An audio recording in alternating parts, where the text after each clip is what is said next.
because the hundreds of pages that he has gone through to help us understand is very good. And then the next one is the end of the year status report. So if there are questions for that one, that one's a little bit more in depth than I've had this past fiscal year. Yeah, I do have a couple. I did have a couple of questions.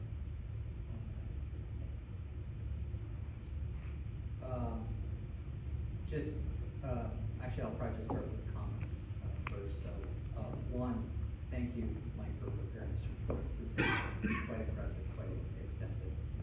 So thank you for that. I would say that in the general summary, I think it was good to see that the general fund balance increase. We will continue to talk about why that's important to do that. There's uncertainty that we know it's going to happen. So I appreciate your guidance for that. I do agree with kind of, in the long-term considerations, aging facilities pose a threat to the district's general fund. I do wholeheartedly agree with that. So I think that's something we'll continue to look at for that. And I know you as the board know, but just for the community's benefit, the ending of deficit spending, that's not easy. And there continues to be school districts that are significant financial trouble because they didn't have the forward looking that our district did. Additionally with your help to kind of try to see that cliff that was going to happen. So look forward to continuing to understand. Yeah, when I showed up, I know that the district had already started down a path of making some adjustments to try to prepare for what you're 100% right, what you're seeing happening in a lot of school districts across the state. Did I push a button here? What you're seeing happen in a lot of districts across the state, the things that I kind of referred to, the ESSER money going away, enrollment decline, inflation, all of these things coming at the same time. So the fact that we had a little bit of a surplus last year and added to the fund balance, tremendous, a really good thing, and we need to make sure that we maintain that as we move forward. Just for questions, just a couple things kind of jumped out. In the transportation vehicle fund, and you might not know this, do you see a need coming for vehicle repairs? I noticed that kind of it looked like, at least what I could tell, the amount spent on vehicle repairs, I think, was a little bit down this year. So last February, I think it was, so the transportation vehicle fund is for us to replace buses, buy buses. The normal repair comes out of the general fund. If there's a major repair or purchase of buses, that's where that money is. I would say that, we have 5 buses that are supposed to show up this month in November. So it's something that annually we should probably be replacing 3 to 4 or thereabouts buses. I talked with Ryan about this the other day. We do have 5 showing up here soon, but we've got something like 40 to 45 routes. We've got almost 70 buses. So every time we buy buses, we're retiring some of the old buses. So we're just trying to keep our fleet as current as we possibly can. And you can see in the TVF, we've got about 3.6 million.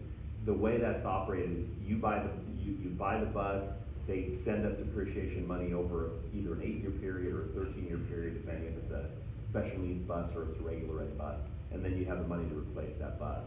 So the idea is to have as many buses with dollars following them to replace them whenever they fall off the schedule. So I think we're actually in pretty good shape with the TVF. I don't think we need to continually stay on top of that so that we don't have problems. So I think we're in a pretty good spot there, actually. Okay, great. Yeah, that was kind of okay. And then, sorry, I had one other question that the board members want to ask me about the board.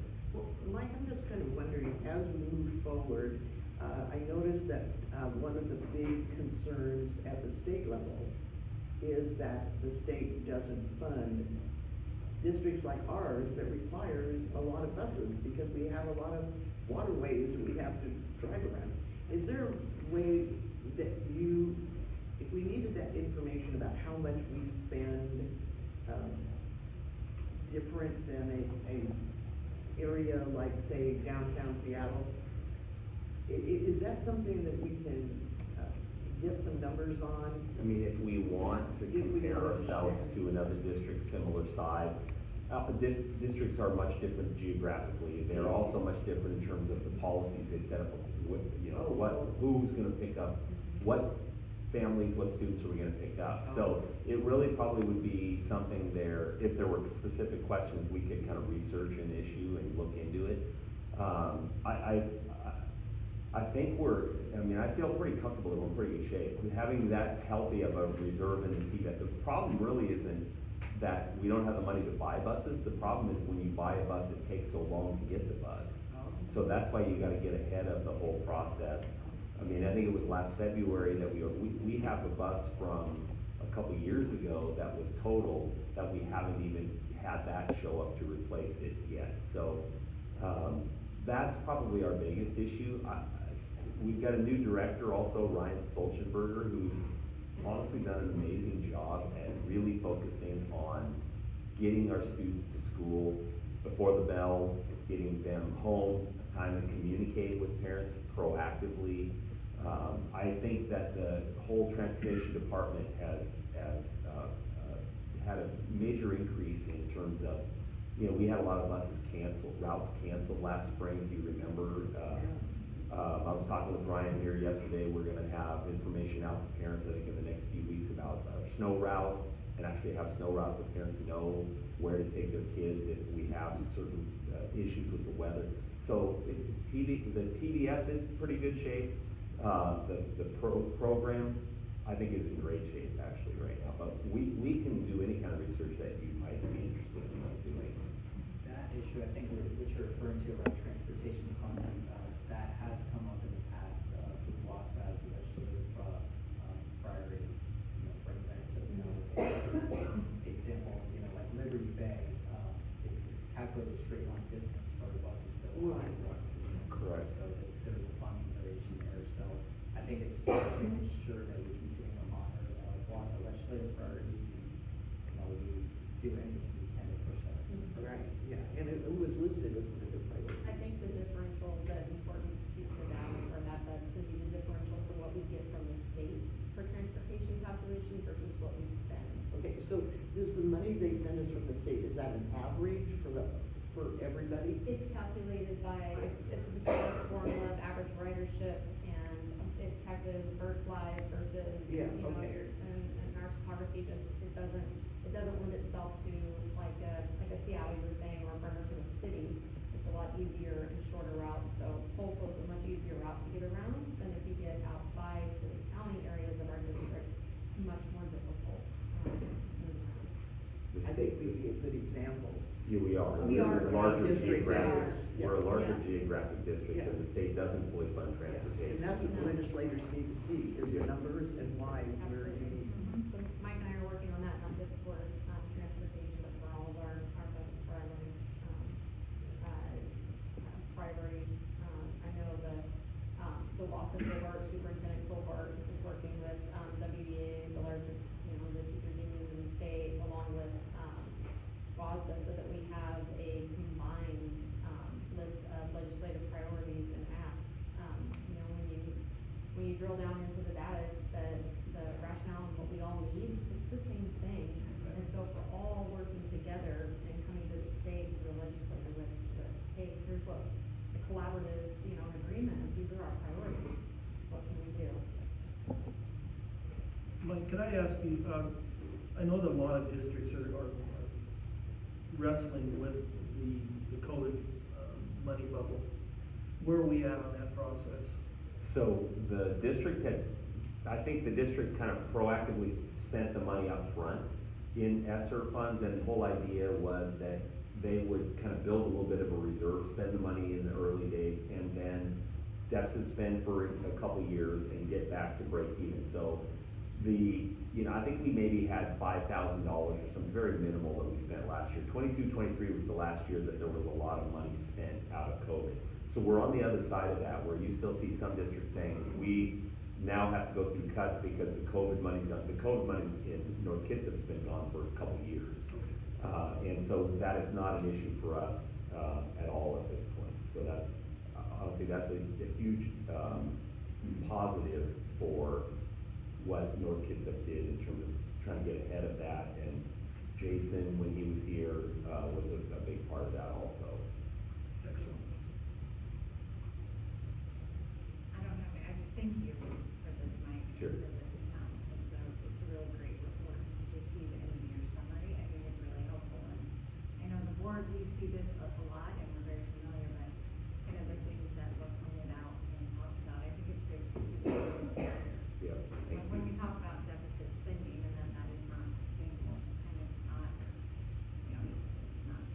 And I think it's important for people to remember that there's a 5 to 7% reserve that the board has in policy, that we're always trying to make sure that we're getting, well, we make sure that we hit that number also, so that's a really good thing. Thank you. Thank Okay, you. thank you.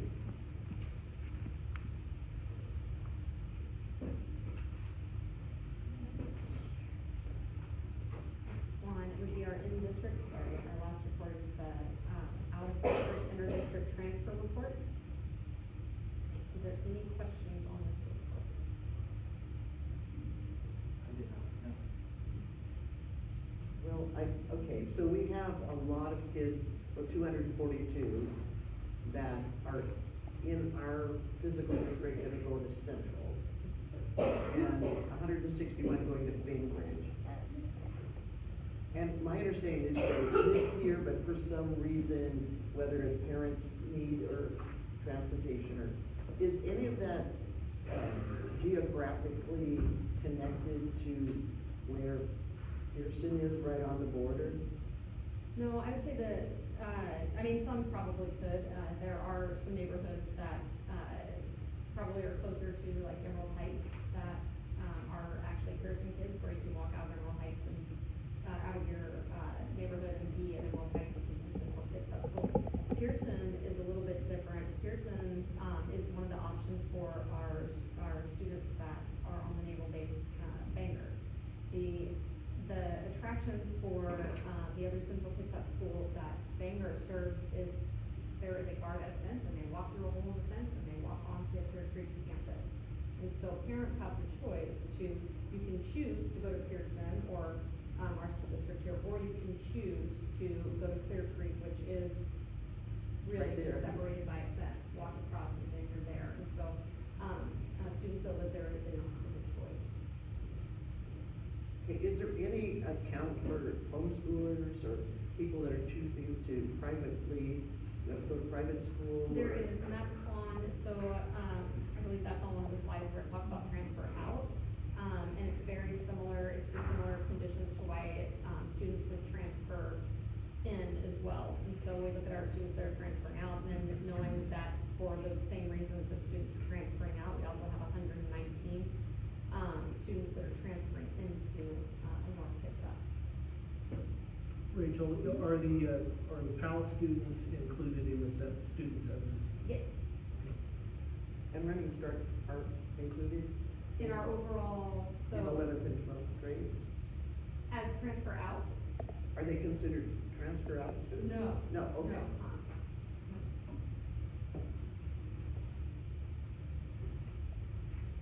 Okay. Any other questions? Oh, I just have one other question about transferring to, because we have some schools that have closed, but I see that 17% could transfer to Paulsville Middle School, but it said that Paulsville was closed. So if you look at, students that were either in the feeder pattern or already existing students there, those would be some of those students. And then, obviously, there's certain policies and laws around if there is a harassment, intimidation, or bullying, that we could allow transfers for that under the exception cases. Okay.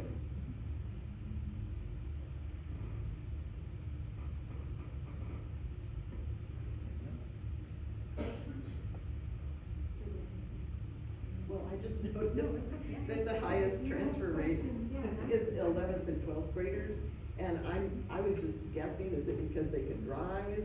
Is it because of running start? Is it because Yeah, it of wouldn't- electives? It that wouldn't they be want? running start, so, our high schools have an open policy, an open transfer, so students that can transport themselves to either high school can choose to go to either high school, obviously under, board policy and, district procedure, there are, restricting factors, like behavior, attendance, grades, those sort of things can be restricting, for a denial of student to transfer, to their non-home school.